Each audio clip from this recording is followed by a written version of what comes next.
Hey, welcome to another installment of Giant Steps Instagram Live. We're actually doing it obviously at a different time today because we are accommodating our guest who is joining us from England, and we're very happy to have Gilles Peterson joining us. We're going to be chatting about what he's been up to during lockdown, going through some old memories, and just seeing what else is inspiring him at the moment. He's been very, very busy during lockdown, so he's going to talk a lot about that. I'm sure you've seen some of the stuff we've been putting up over the week. I'm sure he's going to be pretty pissed as well.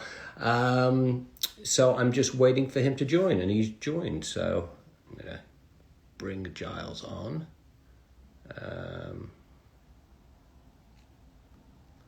All right, 1 second. Now, let me just find him.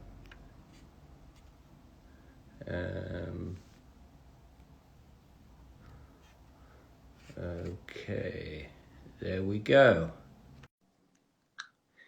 Just waiting for him. There he is. All right. Hi, Gilles. How are you? I'm all right. Can you hear me? I can hear you. Am I meant to put headphones on or something? Are you what, sorry? Am I meant to put headphones on or something? No, am I feeding back at all? I'm kind of hearing a bit of feedback. I am hearing feedback. So I'm going to put my headphones on and it should all be good then. All right. So there we go. All right. So first of all, I want to thank you for joining, and then I also for letting us indulge a little bit over the last week with the archive. I'm sure you were going mad when you were seeing all that stuff, but it was interesting. Once we, started getting into stuff, it was just amazing how much we had and how much we'd done. But I also think sometimes, you got to take a bow of all the great stuff you've done over the years. So thank you for that. Can you hear me? Yeah, sorry. I don't know if I'm suddenly thinking. Actually, can I just check that I've got it on my Wi-Fi? Yeah, go ahead.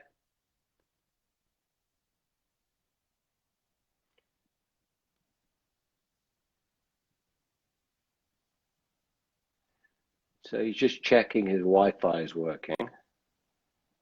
There we go. Okay. Yeah, brilliant. All right, that's it. Okay. Sorry about that. I missed that. Do it again. Come on.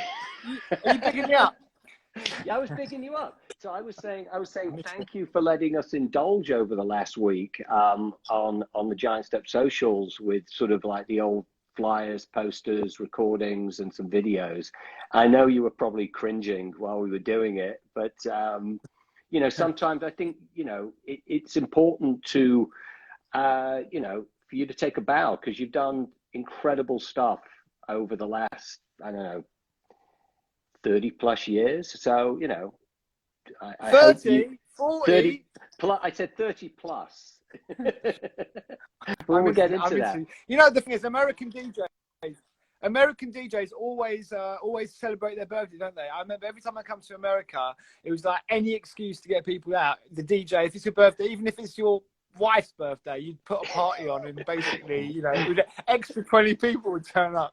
And I always thought, it's a bit naff. But actually, I'm at the stage in my life now where I'm going to celebrate like 40 years of DJing. Absolutely, and then also, on a personal level, just over lockdown, the show on Radio 6, and I've told you this personally, but I just want to say it on air. Especially at the beginning, it kind of really helped me, and I'm sure thousands of other people, really get through it. Just knowing that, the world had pretty much gone to shit, but every Saturday you were still going in and making the show. And then also with Worldwide FM. So thank you for that. I mean, it really was a big boost for everybody. Much appreciated. Well, I'm glad I had I'm glad I had a purpose. I think the days that I had off, I didn't know what to do. And I suddenly thought, God, thank God, you know, the Sundays, you know, especially when there was no football on, you know, there was that period when there was nothing going on at all. Yeah. And it was like, oh my, yeah. Oh no, I it mean was hard, Saturdays hardcore. without football, it was just like if you had gone as well, I mean, I don't know. I don't know what to do with myself. So it was brilliant. And, you know, there was that one time where you know, everyone was going through it, but you called me up and you said, how are you doing? You know, and I'm like, well, how are you doing? And then you played a record for me and my family. And it was just really very thoughtful and kind, you know, because everyone was going through it. So thank you for that. So, I mean, you know, you've been very, very busy over lockdown, and I wanted you to talk a little bit about what you've been doing. I mean, Worldwide FM, you've literally tripled your numbers, which is incredible. You know, you've got the book coming out. You know, so you're always doing a lot of stuff, but just talk about some of the stuff that you've been doing over the last year. Okay, yeah. Well, the mad thing actually that happened today was that the festival, I do 3 festivals. I do a festival in France, in Sète, which is like near Montpellier, very nice sort of fishing village, small town.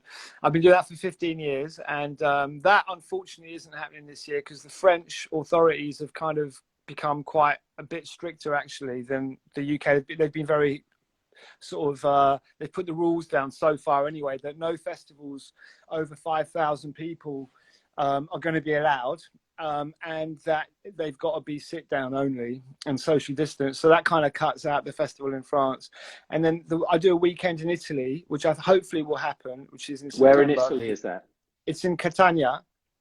It's an amazing little spot outside of the town in La Cati Generale. But we also do events around the town and off the volcano, Mount Etna. There's some amazing sort of vineyards and farms and stuff there. So that's been really lovely for the last couple of years. Hopefully that will happen. That's quite small with food as well. So we work with a lot of chefs. Oh, nice. And we bring over Ed Wilson from Brawn, who comes and brings his team. So, you know, and they do a kind of culinary exchange. So it's like a musical exchange, cultural thing. It's really been a lot of fun doing that. And then the other festival that I do is the We Out Here Festival, which started in 2019, and we had an amazing first festival just outside London near Cambridge. Very much a time to celebrate, you know, this incredible renaissance, I suppose, of jazz and electronic music coming together. It's the best time, you know, I've ever had really in what musically. I do. It's all coming together, musically, culturally, you know, joining the dots, conversation, as you say, right? Joy, yeah, you know, and it's just really encouraging. You know, it's an encouraging time, and there's so much sort of to celebrate musically. And I think in a way, you know, music has become more important over the last year, and the significance of community and all of those things. So yeah, so I did We Out Here a couple of years ago. The headline was well, on the Sunday was Gary Bartz. You're frozen. He's frozen again. There you go. Yes, Gary Bartz. Yes, Gary Bartz, Saul Williams. Who else was there? Dwight Tribble.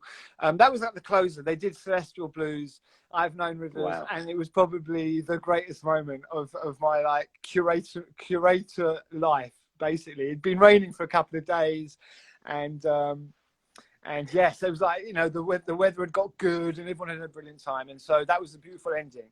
And so last year was meant to be the sort of the second one, but obviously that got cancelled because of the COVID. But this year, because Boris, our good friend Boris, well, he is right now. When he announced that Boris Johnson, for those who don't know who Boris is, yes, yeah, you know, fucking it up.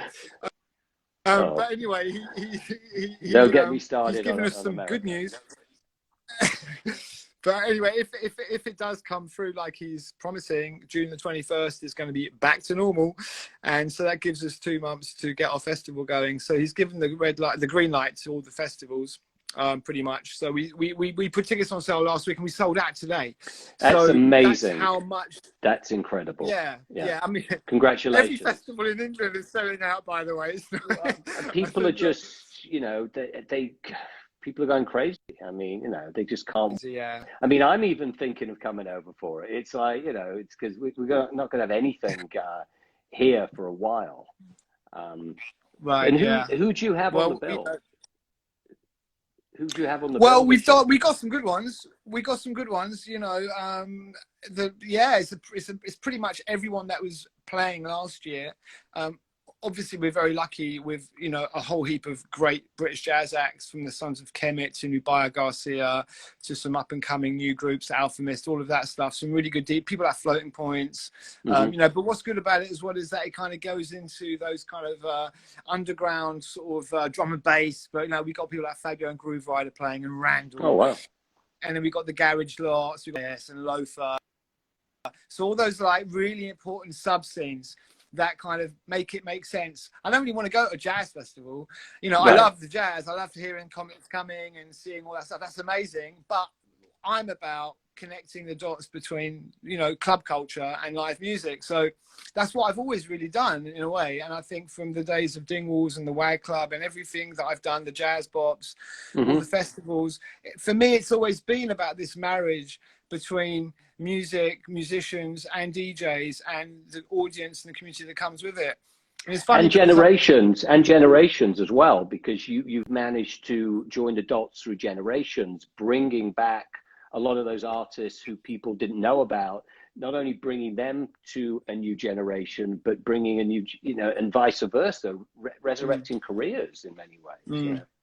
Yeah, well, I'm a fan, you know that. I mean, I'm, you know, what I've done all year, I've just been buying records, right? That's what I've been doing. I haven't stopped really. And that's what I get my biggest pleasure from still, you know. And when I can find, you know, I don't know, if I can knock on Kalya's door in Chicago and or have a cup of tea with Larry Heard, and, you know, they're happy to see me, I'm happy to see them. And then Terry gives me an acetate of a Charles Stepney album that was actually intended to come out, but never really came out in that form. Those are the things that kind of give me pleasure, because, you know, it's culture and it's joining the dots and it's really celebrating those people that gave us such a great platform, really. And in a way, back to the festivals and where it's at now, I think one of the reasons it's really great is because the new generation of musicians, the bands, they read culture more than they've ever had it. So when we were doing acid jazz, and when the Jazz Warriors and the Courtney Pines and the Steve Williamsons and the Steve Colemans and all that, we were trying to make those connections, you know, Branford Marsalis and all of that. There was still, we were still in different corners. We were trying to make it work, but it wasn't fluid, because it needed them to understand us and us to understand them, and for there not to be any kind of snobbiness about it. And I think the new generation, you know, they've basically, the last 10 years, they've learned the DIY aspects of putting on parties, of getting DJs, learning the craft of DJing, seeing it as something that is an art form, just like playing the saxophone is. Yeah, so, and they grew up on it as well. I mean, they were probably listening to that music before, and many of them got into the jazz that they then went on to play. You know, it's like it's their contemporary music. Yeah. So it's in their DNA, and somehow now, as a result, the music coming out of that is actually really interesting for the first time in a while. Up until now, it's been about how to kind of prove yourself as a player if you're a jazz musician, and now they've all done that because there's enough of a network here where those players can play daily and jam daily and create daily. So they're good, they're really good. And then within that, there's the whole thing about, you know, about do it yourself and about sort of putting it on and creating your zine and your event and your show on your online radio station. And being able to put music out easily, whereas when, you know, back when we were starting out, it was much harder. You needed help to do the heavy lifting with distribution and manufacturing and even recording, going into a studio and recording. Not everybody could do that, whereas now you can go like, you know, song to global like that with very little money. Yeah. So, you know, it's difficult to sign them now if you're on if you're running a record label. that's the flip of that. Talk a little bit about the record label, because you have Brownswood Records. I mean, you've been in the record business for many years. You had, there was acid jazz, there was Talkin Loud, and for the last 15 years it's been Brownswood. Has it been for longer than that? Pretty much that. Yeah, I started off in the 80s doing compilations, which I remember was basically Freedom Principle, mixtape. Yeah, and lots of stuff with jazz, juice, blue note, blah blah blah. Did loads of that, and then started up a first record label I did was actually a label called BGP. Right. With a DJ called Baz for Jazz. Yeah. And it was Baz and Gilles Peterson. So that was BGP. And that was basically the first time I went to America, actually, because it was a record label called Ace Records, who own, they buy up old labels. Yeah. They had all the catalogue. Yeah. They have the catalogues, and they bought up Prestige and Fantasy catalogue. And the guy who ran Ace in the UK, he knew about me because I'm these jazz compilations. I was only like 19 or 20, and I was obviously opening up the door of this old music to a new young public of clubs, of DJ, of just clubbers. And so he thought, let's get this kid in and see what he can do. And he sent me to San Francisco. He sent me to Berkeley. I've never been to America before. And what year was this? And yeah, he said this was, wow. I mean, it's before Acid House, right? So we're talking about 86. 85? 87, 88, yeah, around that time. And so I was really young. And I remember my mate, I used to play residency in a place called the Belvedere in Richmond. And somebody just put that up on the chat, the Belvedere in Richmond. Yeah. And so Richmond isn't that far from Heathrow. And one of the guys who came to the club said he worked in the actual, in the tower. In the tower at Heathrow. At Heathrow, and he said, and I said, I'm going to America like tomorrow or something. He goes, really? What flight are you on? Blah, blah. And then the next got my plane to San Francisco, and it was really great. I had a really big seat, and they gave me really nice food, and I was like, oh, this is all right. I love traveling and stuff, and I hadn't realized that he'd upgraded me. So my first trip to America was like really in first luxurious. Class, yeah. And on the way back, ever you since were to the back of the plane. Turn left. I was definitely back in the plane on the way back, yeah. But it was like he gave me quite a happy lesson, a happy moment that day. But yeah, I went over to San Francisco, and I spent a week in the just their archives, basically going through like Riverside Records, Bobby Timmons albums, discovering Latin jazz quintet albums that had never come out. Just like in my element, because Milestone was also a really great label. We had all that stuff by like Laura Purim and the Brazilian stuff, and there's so much stuff. So I basically was just dropped into a kind of amazing record treasure shop. Treasure trove, yeah.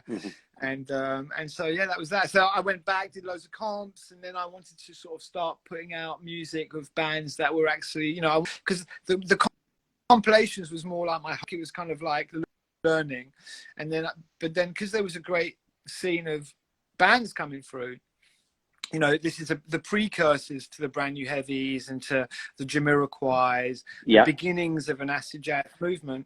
I wanted to start putting records out, and so yeah, that's when I set up Acid Jazz and did that, and then that was great, but it was out the back of my flat. Every penny that was spent on all those records was by DJing 6 or 7 nights a week. I didn't stop. I DJed, like, the only day I had off was probably Tuesday, and so all that money would go back into the record label. That's how it was. Everybody had jobs. Nobody could like do this for a living, right? And then I got the opportunity to go and do it on a bigger level. But did you even think when you started putting out those that you could actually make a living out of it? Not really. To be honest with you, I didn't realize I was going to actually. I was just bluffing it, really. As we all were, We all were. We all were. We're avoiding getting a real job. Exactly. I had no idea what I was doing. I still don't, but No, it's been weird. I mean, in a way, that's one of the lovely sort of charms of what it was about. You know, we didn't quite realize what it was that we were doing. It was all about community, and what I knew at the time is I knew that if I wanted this to grow, I needed to go and work with a bigger label, and I needed to work internationally, because I knew that doing it on my own, none of us were really prepared to be mentored. Actually, we were so pig-headed and sort of determined that we knew what was going on. And left field as well, because the directions that you were going in, you were plowing new furrows. I mean, it just, nobody would have recommended for you to do any of that stuff. Like, oh, I want to work with this type of music, these type of artists. They'd be like, forget it. You know. Yeah, no, in retrospect, there was no comparison to it, you know, but there was a movement, there were clubs. I was the guy who played in the back room, right? So, you know, I was playing all those clubs with people like Pete Tong and Paul Oakenfold. They were in the main room. Yeah. They were in the main room, and every now and again I'd play in there, you know, but really I was having much more fun at the back. And then we all ended up going to Ibiza together. Nicky Holloway was a really important person here in the UK, because he was the guy who put on a lot of events and sort of quite offbeat stuff, which was quite enjoyable. He kind of connected fashion and the kind of soul scene together in the West. And then he organized these trips to Ibiza, which is when, you know, obviously everyone took MDMA or ecstasy, and suddenly, you know, from smoking to dropping pills. Yeah. And funny enough, I didn't do any of that. I was just quite happy in my little in the back, just sort of, you know, watching it and listening to, you know, Miles Davis and bossa novas and, you know, jazzy kind of rare grooves, and so when that happened, that was a real massive split in this movement, because it was kind of like if you went and took the drugs, then you basically entered the door, which was acid house. Right. And that was basically where the scene went from being a kind of one scene to being like several scenes, which is when I then kind of wanted to have the energy of that acid house, because it was exciting. Yeah. But drugs. So we were all about the natural high. And we called what we were doing you know, acid jazz. And so that's really how acid jazz came along, really. Eventually, everyone found themselves in the same clubs, by the way. Yeah. It took about a year. But as Rob said to me, my MC, Rob said to me, my MC says, if you'd taken ecstasy with the others in 1986 or something, it would have been very interesting to see the direction that I would have taken, you know, in terms of, as a DJ, you know, because I think it kind of was quite an important turning point at that time. It was a huge turning point. I mean, I remember I moved to the States just before the Summer of Love, and, you know, from Manchester, going to the Hacienda pre-Acid House, and then coming back to England when the whole MDMA scene had exploded, and seeing the change. And seeing the change of mood in people, like from being scared you were going to get beaten up by someone to somebody coming up to you and like hugging you, it was just a huge shift. It was a huge watershed, and getting more people into that type of music who were not going to dance clubs back then. Exactly. I mean, you know, at the end of the day, football changed, culture changed. You know, you'd go to games and they were on E from the night before, and suddenly it was a much less aggressive atmosphere. Yeah. And you'd go to places like Bournemouth and certain clubs on the South Coast, because I don't know why, but down there they were sort of quite pilled up and happy, you know. So it changed everything. So yeah, I have to say, I've just noticed that Goldie's on, and I'm so pleased. I mean, he's a legend, total legend, and a United fan, right? Is he a United fan? I didn't know that. I've seen Goldie at some games. He's not a football guy. Goldie, are you a United supporter? He's dropped out. He's gone. So, you know, and now you've got Brownswood Records. What do you have coming out on Brownswood that you're excited about? Well, you know, we've been busy. We've been very busy this last year, luckily. Yes, he's a Red. Oh, is he? Oh, yeah, I told you. I've seen him at games. Oh, really? Okay, I'm sorry. I'm sorry, Goldie. Yeah, so basically, before lockdown, I did something. Talking of legends, before lockdown, one of my loveliest friends is Bluey from Incognito, and story actually with me goes back to the days I had a pirate radio station in my back garden. As a kid, I was 16, and my mum and dad let me go and sort of start building weird transmitters in the back garden shed, and I phoned up, or I wrote to all my favourite bands at the time, all British funk bands, jazz funk bands, and to see if they'd come and be interviewed by me. Of course, none of them did, because I was this sort of, Because you're like some, like... I was just in a dream world, and I was broadcasting to just the top of my street. But Bluey answered anyway, and he lived in Tottenham. I lived in Sutton, and he came all the way, and I was only 17, I think, at the time, and basically we became friends ever since. And obviously, as time went on, I signed him to my label, Talkin Loud, and recently we were talking about doing a record together. And when Tyler, the Creator, funnily enough, was in the UK about a year and a half ago, picking up an award in the Brits, which is our version of your Grammys, Tyler, the Creator, in his acceptance speech, he said, "I owe all my music to Brit Funk," and that's wow, my biggest influence. And I was like, oh my God, I've been wanting to do a Brit Funk record with Bluey for ages. We've been talking about it for ages. So just before lockdown, we went in the studio, him and me, with a couple of musicians, a couple of legends from back in the day. Giles, you've got to speak up a little bit. It's hard to hear you. Oh, really? Oh, that's that's better. That's better. Okay, sorry, I'll get closer to it. Much better. Oh, okay. So maybe start again about the Tyler and the Brit Funk. Yeah. So Tyler, the Creator, announces that he owes everything to Brit Funk, and Brit Funk is a kind of British movement that was around the time of punk music. So when punk was coming between 76 and 81, that kind of thing, at that time there was a parallel underground scene happening in the UK, which is not really written about, which was based out of a load of British bands that wanted to be like American funk bands. So just like punk musicians were learning to play the bass and learning to play, there was this kind of DIY aesthetic about Brit Funk. And that was what was good about it. And out of that came groups like Freeze, Light of the World, High Tension, Incognito. Mm-hmm. So when Tyler goes, this is my influence, or I owe a lot to Brit Funk, I was like, Bluey. In all those groups, Bluey was a founder member of Freeze, who gave us Southern Freeze. He was a founder member of Incognito, Light of the World. He was part of Central Line, and he's gone on to produce and continue maintaining hisness ever since. So I was like, mate, let's make a record. But the problem is, when I didn't want it to be a clean and shiny record. I wanted it to be DIY and sound like the original. Yeah. Sort of. So what I was doing in the studio, saying to the guy is, no, stop now, because if you're talking to musicians, they just want to sound better and better. It's natural, isn't it? You want to be good. And I was saying, I don't want you to be good. I want you to be like 4.5 out of 10. Right. And so they were playing at 8 out of 10 level. There'd be a mistake. I said, that's what I want. I was looking for the mistakes, right? Do that again. So we made the record. This is the record. It's just arrived, and and that's me. That's me when I was like 20 there, and this is Bluey when he was about. Oh no, hang on, that's us on the Pirates. That's the Pirates thing.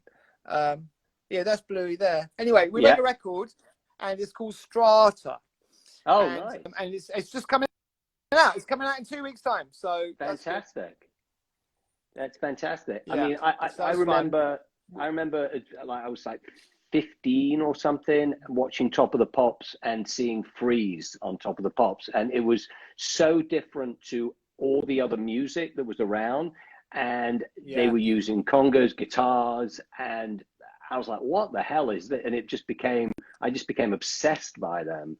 And then just obviously dived into the whole, that jazz funk scene, and then you had Level 42 come out and stuff. But it was the same as punk in a way, that it was a radical shift, and it was very influenced by what was happening in America, just as punk was,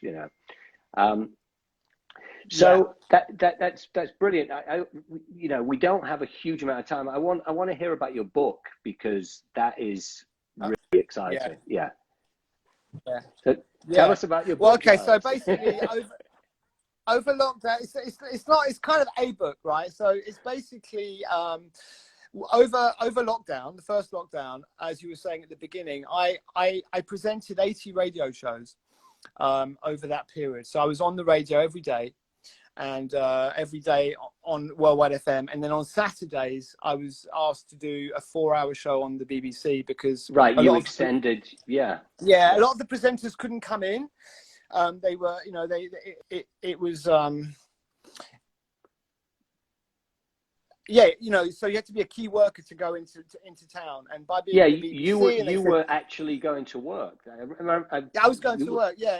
It was a mad time, and literally, it was like a ghost building. You go in the BBC, there's no one around, and my producer and me, and he was allowed to come in my studio with me. Other shows they weren't allowing the producers in, but because I don't mix, I don't do radio in the traditional way where you sit behind the desk and you have someone do everything for you and write everything for you. I go into the studio with like 80 tracks, and I play like I'm doing a club set.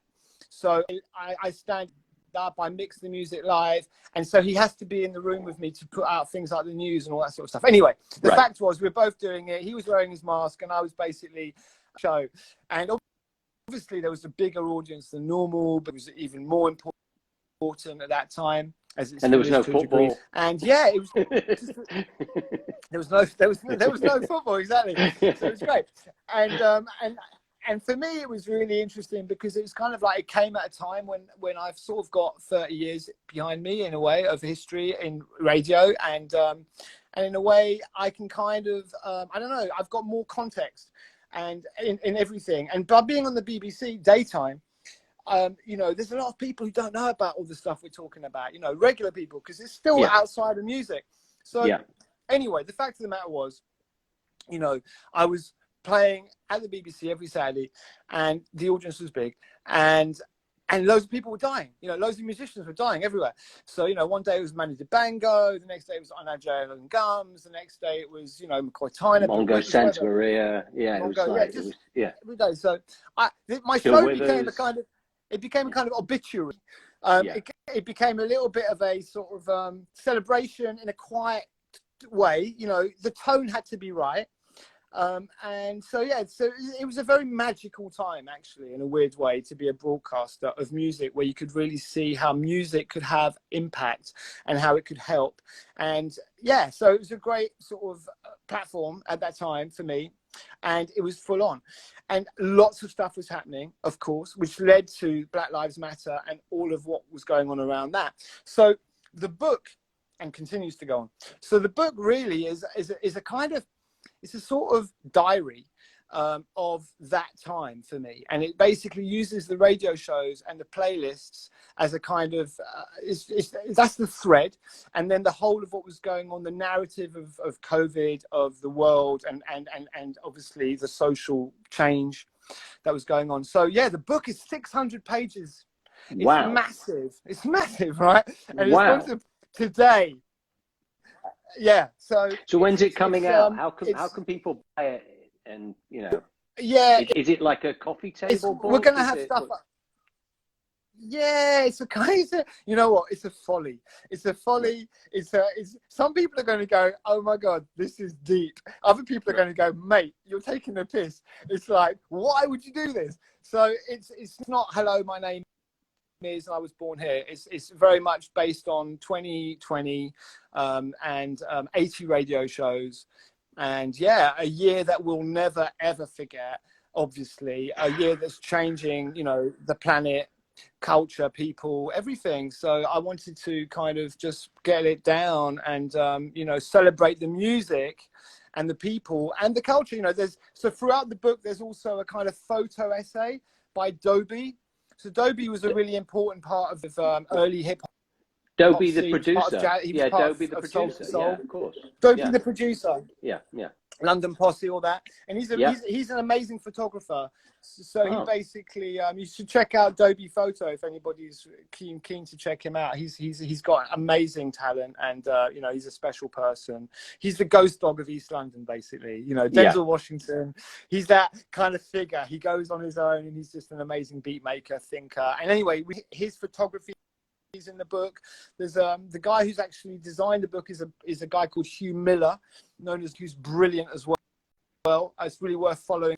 And I got Paul Bradshaw to edit the book, who was the guy, of course, you know, from Straight No Chaser, who had Straight No Chaser for years. So yeah, I'm very excited about that, I have to say. I hope does it come across? I'm just pleased it's going. Yeah, no, I mean, well, you always get excited, Giles. You know, you're a very excited person, and I'm definitely going to get those. That very excited for that. So I'm looking forward to that. So, you know, no, it's not. Someone just said, who was the ghostwriter? It's not a ghostwriter, by the way. I've just read something. No, ghost dog. Not I wrote it. Ghost dog. The juxtaposition with lockdown is that, you know, you spent so much of your life pre-lockdown just traveling all the time. You know, constantly traveling, always on the road, doing gigs, obviously doing the radio and records and all that, but still traveling. And for the last year, you've done no DJ gigs, as far as I know, and no real. How's that been for you? I mean, that's like a interesting pause in your life in a way. Yeah. Well, I've done some virtual gigs, which are horrible. That's what I say. I'm not going to do any more, right? I've done a couple of these things, and they're more fun because I'm speaking to one person. I hope you're not going to say that was horrible too. But no, I did a DJ gig last week for Beatport. They're lovely, and it was for the GTA because I did the Worldwide FM on GTA. Which was actually quite a lot of fun doing that last year. And I did a show last week for Beatport. They just said, "Oh, can you do a mix?" And so I said, "Oh yeah, come on." So they came in with files. And I was kind of in denial. I didn't prepare anything, and I just literally came in and sort of did it, and it was all right. And it went out last week. But mate, you know, getting yourself in the zone. It's a bit like being a footballer, right? And suddenly not playing having with in front of no crowd. Well, no, but no pre-season training. More to the point. So you're kind of, it's like you've been thrown into an FA Cup final, and you got to play the full 90 minutes plus injury time and extra time and penalties. And you haven't played for months. And I think DJing's a bit like that because it's like, you know, you're just always in that thing. And so being in front of a mixer with all these cameras was kind of a bit weird, but you know, you get used to it. But no, I'm very much looking forward to going back to DJing. But I have to tell you, Maurice, I needed a break.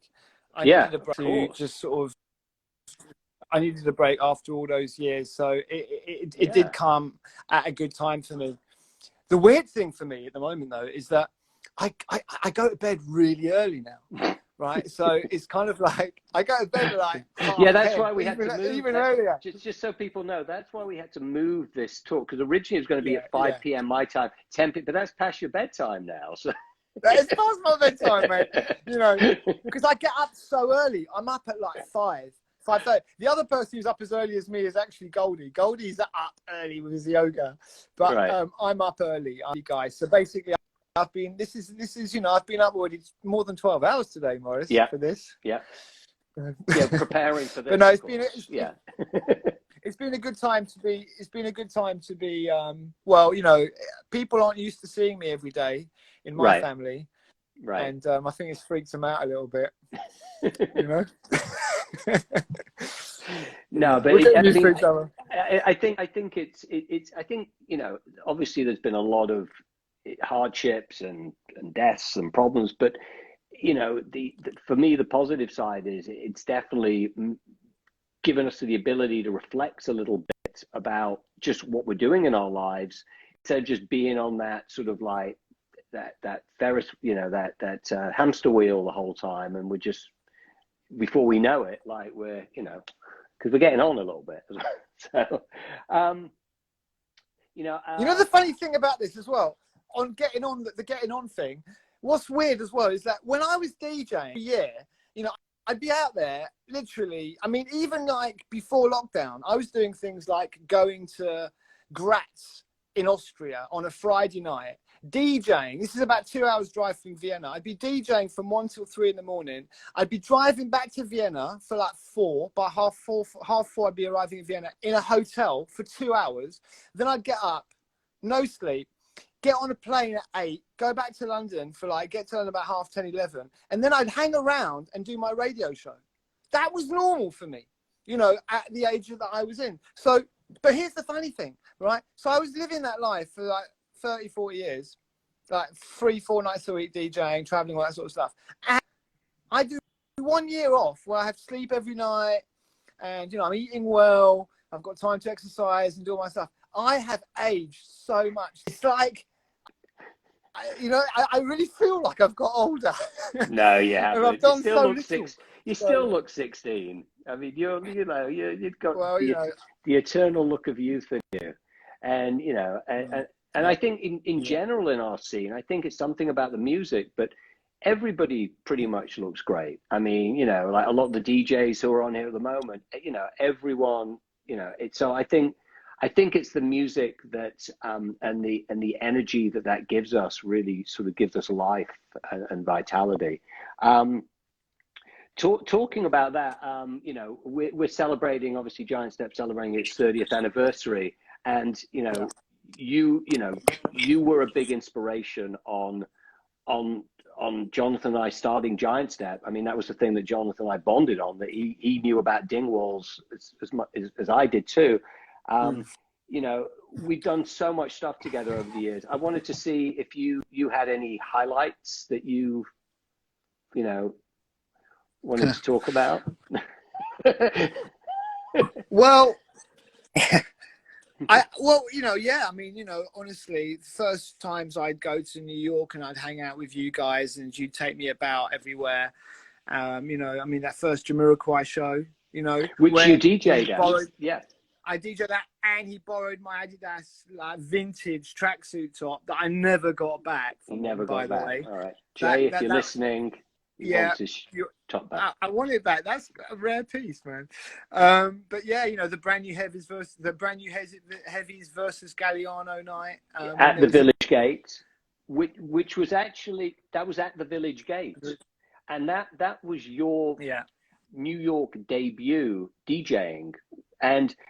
I want to just talk a little bit about the fact that I was asking you to DJ from the day we opened the club, and you were always refusing to do it. And you would come and you would be in New York because you were there doing Talkin Loud business. And you go, I can't DJ. I'm not DJing. Why wouldn't you DJ? You want to tell really weird, you know. Well, this is the Francois Kevorkian thing, because Francois always said to me, "Can you play at Body and Soul?" Mm-hmm. And you know, obviously, whenever I'd come to New York, I'd always sort of do my thing, and I always made sure I was there on a Tuesday night for Sound Factory bar for Louis. Well, Wednesday for Sound Factory, yeah. Wednesday for Sound Factory bar. Yeah. Yeah, Tuesday for Francois at Cielo later. But yeah, I'd be there for that. And then I'd always make sure I was there for the Sunday to do Body and Soul, because it was like, you know, obviously very important part of being in New York, right? You go clubbing and you'd listen to all these amazing DJs. And I was just sort of like, there's no way I can play in the same DJ box as these guys. I mean, they were so sort of monstrously, they were beyond for me. And so Francois always said to me, man, you know, I'm not going to let any foreign DJ play until you've played at my club, right? So I never did it. I never played, and I don't think any English DJs ever played at Body and Soul, because I had never. He always said that you'll have to play before I invite any other English players. I don't know if that's true. I like to think it is. But you also, I think you felt that you didn't think people would appreciate the music that you were playing, your style. You were quite nervous that you wouldn't get a. You know, I mean, you know, there's so many times. I've always been nervous, though. You finished a set, and I've gone, Giles, that was amazing. You're like, oh shit, I fucked up. Oh, really, really? You're not just saying that? And it's like, no, it was great. You know. Yeah. I think it took a while for me to appreciate that, you know, I was able to offer something which was unique in the way I approached the art of DJing. But I think for many years, I just watch these guys. And, you know, it's typical, isn't it? It's like, you know, if you're a jazz musician playing in the Village Gate, if you're British, it's going to be a major deal. Yeah. So being invited by Louis or by any of those guys to go and then was always quite, it took a while for me to kind of realize that, you know, I had something. And yeah, so in a way that's kind of, yeah, but yeah, I was daunted by New York. Yeah. And then something happened. And I loved it, and the audience response was very different to anywhere else in the world, and it was amazing, you know. And if you played in these clubs and there was the dancers, obviously my other memories, which I'll never forget, you know, for the rest of my days, is every year that we'd have in Miami for the Winter Music Conference at a time when, you know, everything was the halcyon days, as they say, right? They were the halcyon days. It was magic, man. And, you know, and we'd put on these events and you'd see the Gotham Project or you'd see Represent, you'd go and listen to King Britt and Josh Wink, have all the King's on the chat, but the back room in the room, was it called the Room? Every year we would be there for King's set and we loved it, you know, like. But King and Josh. Yeah, Josh was in the main room.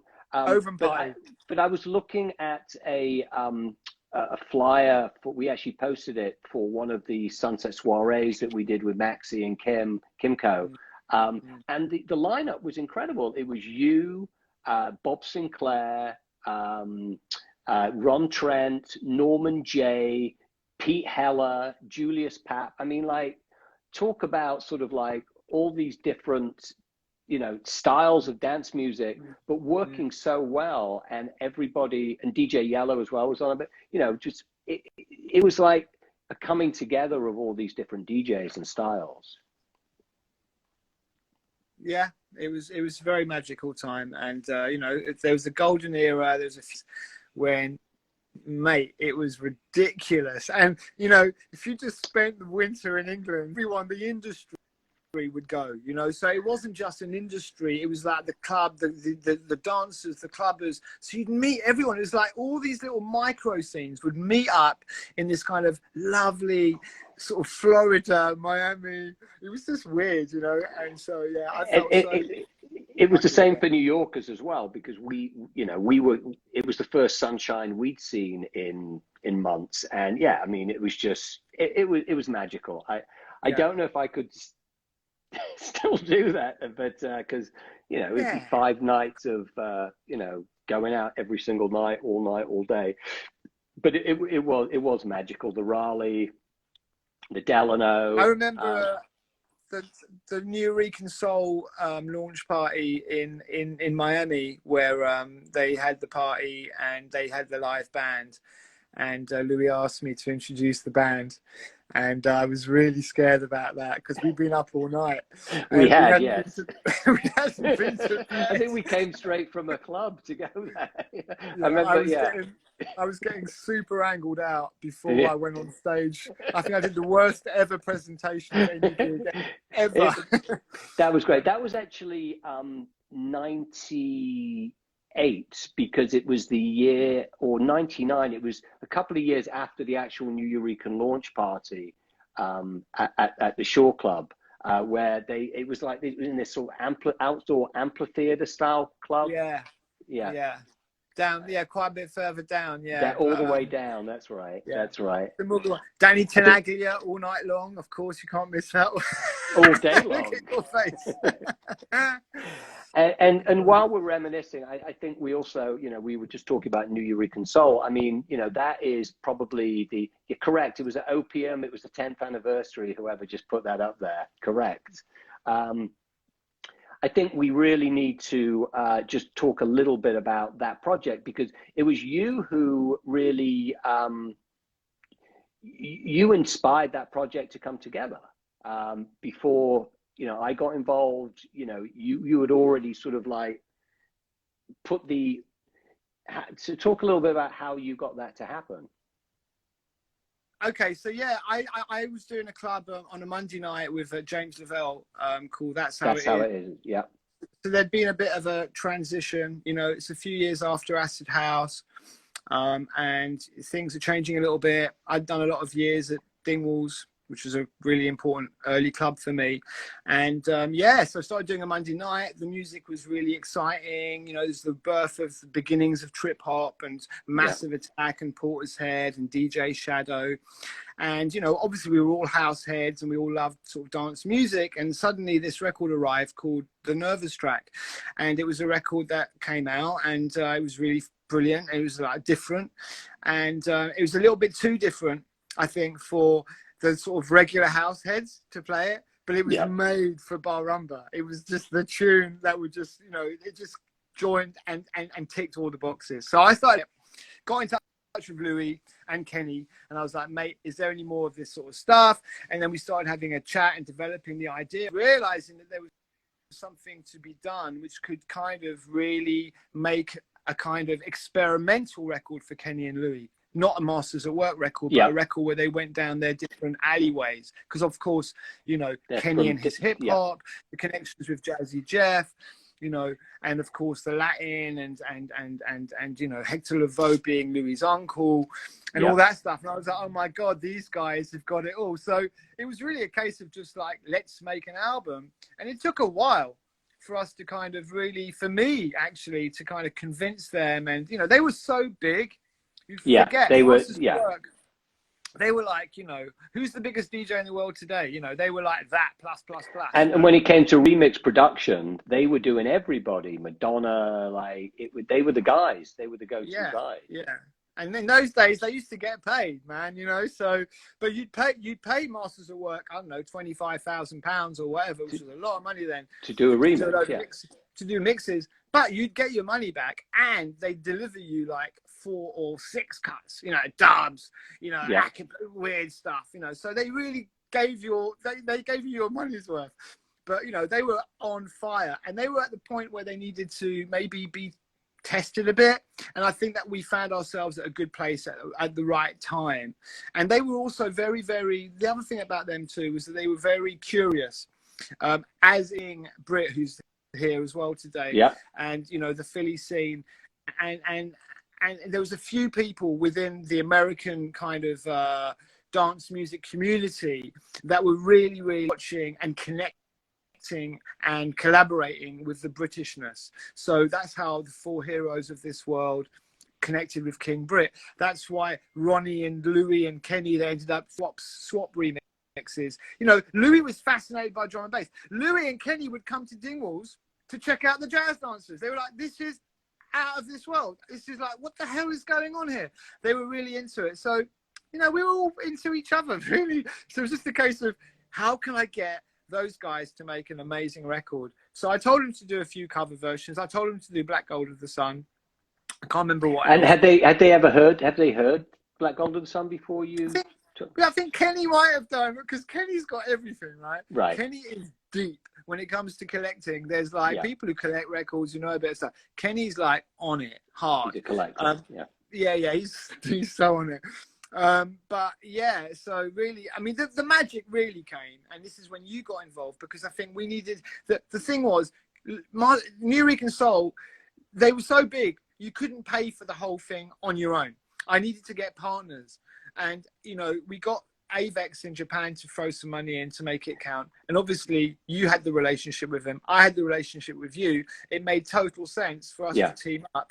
And then you hooked him up with Tommy Lipuma, who was the president. Next thing you know, George Benson's going to the studio. Next thing, we got George Benson involved. Yeah. And it was interesting back then because, you know, we were all at separate, you know, Talkin Loud was an imprint of Polygram, which was a major, and Giant Step was an imprint of GRP, which was a part of MCA, which was a major, but they were totally separate companies.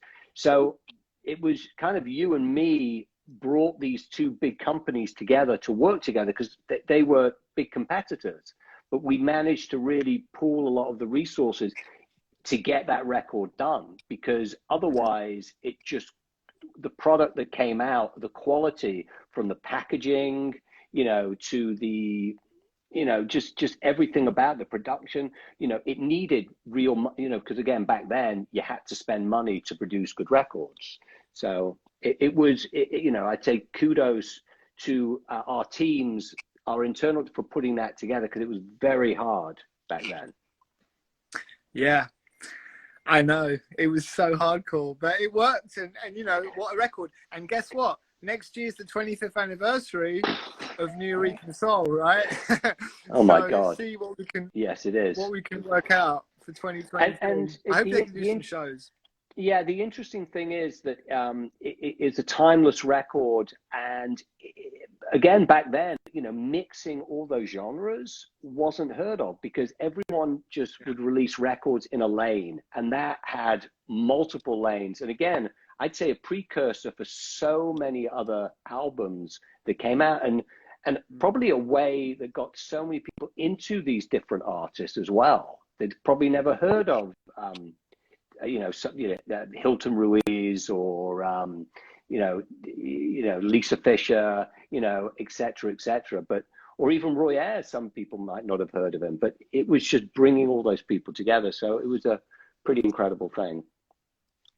Yeah, no, I mean, you know, yeah. I mean, what can I say? La India, Dave Valentin was on there. Eddie Palmieri is on this record. Palmieri, yeah. Man, yeah.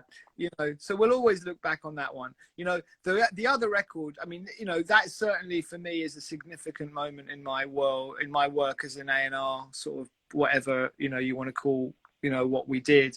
It was beautiful working with someone like Tommy LiPuma as well, you know, to have that kind of class and elegance and support is really important, you know, and that he helped make it happen.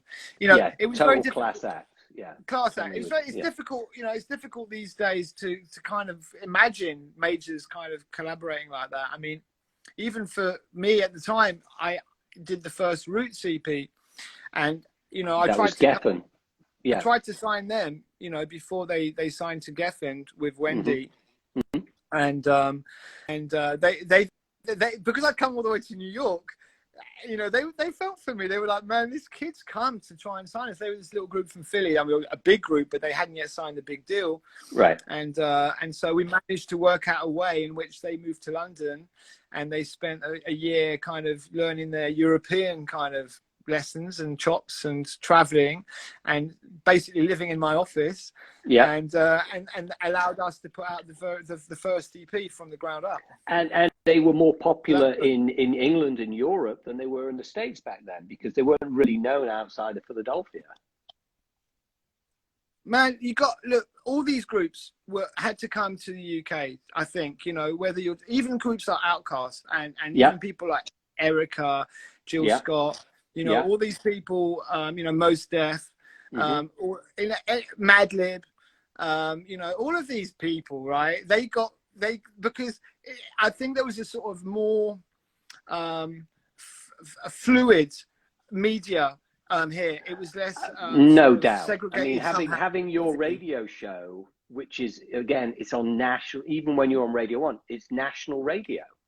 So people nationally could hear it, whereas in America there isn't that same sort of like national thing. Giles, we're almost running out of time, and they cut us off like on the hour. So is there anything else that you want to, before we end? This has been brilliant. I mean, we could go on for hours, but they won't let us. Is there anything else you want to say before we go? I just want to say I'm looking at names. It's a bit off-putting when you're doing this, because you can see all the names coming up. I'm seeing Ursula Rucker, I'm seeing Benji B, I'm seeing a bunch of people who joined. Jonathan King, shout out to King. Lots of people. So thank you so much. Mate, Maurice, I've had the best life. I still adore what I do. I can't wait to get out in the clubs. Can't wait to hug and to enjoy that moment where we just hear the bass and we're there, we're dressed up and we feel good, and the sun's shining, the sun's coming up, the sun's going down. We've been a bit naughty, this, that, or the other. I can't wait for that time to come back. And I've had so many good times with you. It will happen. It will happen. Giles, thank you so much. Thank you for doing this. Thank you for everything you do. You're an inspiration to all of us, and keep doing it. You know, I'm going to bed now. It's bedtime. It's bedtime, 5 o'clock. Thank you for joining, everyone. Peace. Bye. Bye. Bye.